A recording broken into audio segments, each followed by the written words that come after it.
ஏய், அது சாப்பிட்டு நீ சாப்பிட்ருக்கலாம்ல.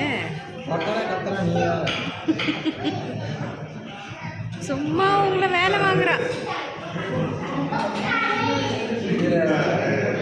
வேணாம் வேணாம், அவன் சாப்பிட மாட்டான். அவன் கம்முன்னு சின்னதாக வச்சு அவன் எப்படி சின்னதாக எடுத்து சாப்பிடுவான், பெருசு தான் வருவான்.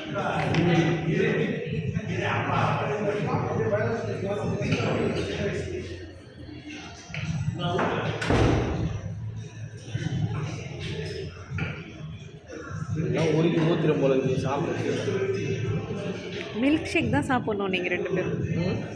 மில்க் ஷேக் தான் சாப்பிட்ணும்.